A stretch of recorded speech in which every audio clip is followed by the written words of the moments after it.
Assassin's Creed Origins has been officially announced, and I'm guessing you want more details? Me too. So I went to Ubisoft Montreal to get them. The Origins team is made up of key members of the crew that brought Assassin's Creed 4 Black Flag to life, and when they set out to make this grand adventure, they knew they needed a setting to match their ambitions.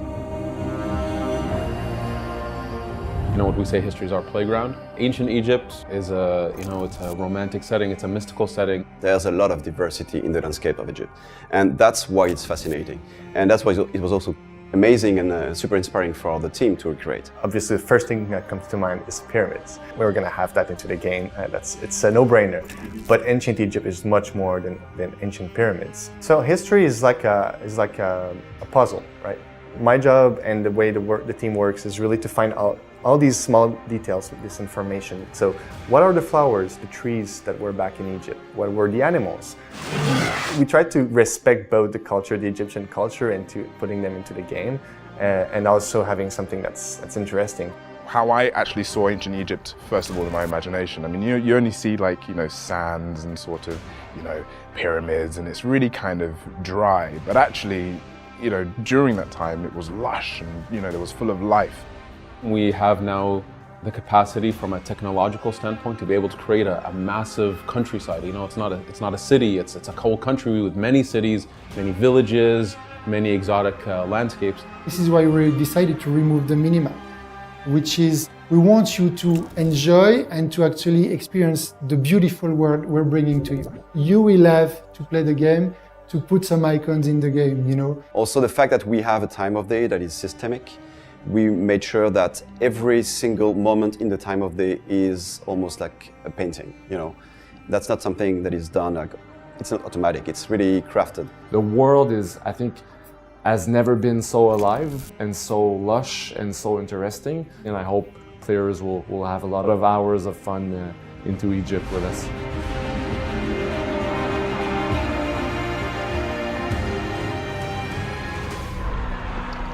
We started by saying we're in Egypt, which meant large landscapes, which meant vehicles like animals, like chariots, camels.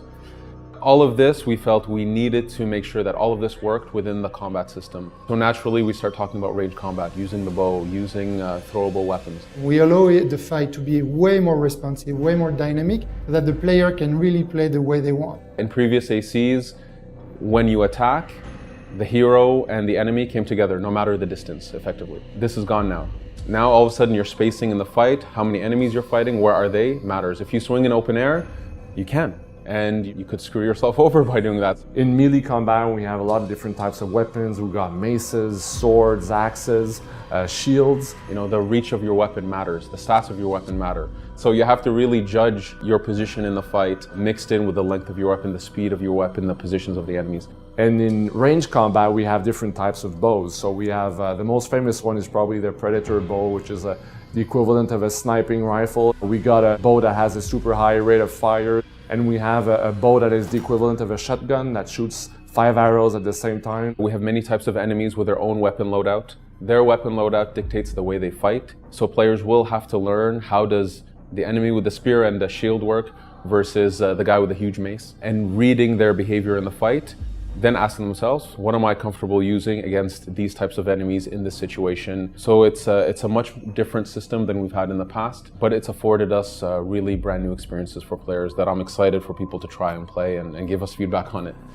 Really, you cater your play style to what you like based on how you level up in the skill trees. And that's something we want to also visualize and show on the player. So it's not only something that we play in the stats, but it's also something you will see on the character. We give players many avenues within the crafting system, within the inventory system, within the skills. So a concrete output of this means that you cannot assassinate anybody in the game with one shot. If you dedicate yourself to crafting your hidden blade, to increasing the damage that it can do, you might be able to get there. But you have to dedicate yourself to it. Now going more action RPG, forced us to say, no, you have to deal with the challenges of the game, the levels of the enemies, and you can be that super stealthy assassin, but dedicate yourself to it. Now, because we have levels, we have RPG mechanics, it has afforded us to be able to do epic bosses. So in the main story of the game, but also in the world where we know some players, if they're really comfortable with the challenge of the fight, they can go and push themselves to fight the most ultimate bosses.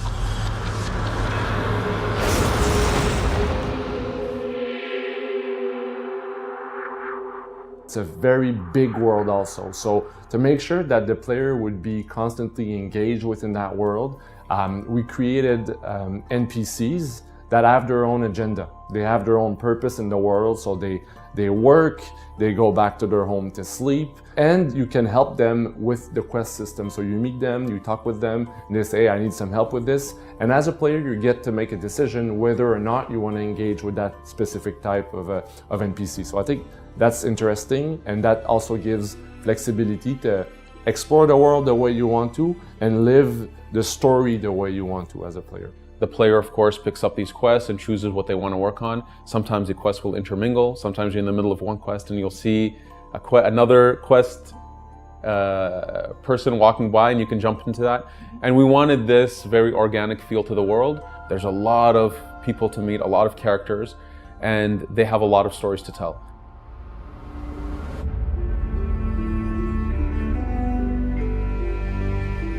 It's not only an origin story, it's also witnessing key moments of the franchise and the reasons why decisions were made. Was it just someone decided, I'm going to put on a hood? No, there's stories behind all of this, and these are the experiences that you explore in the game.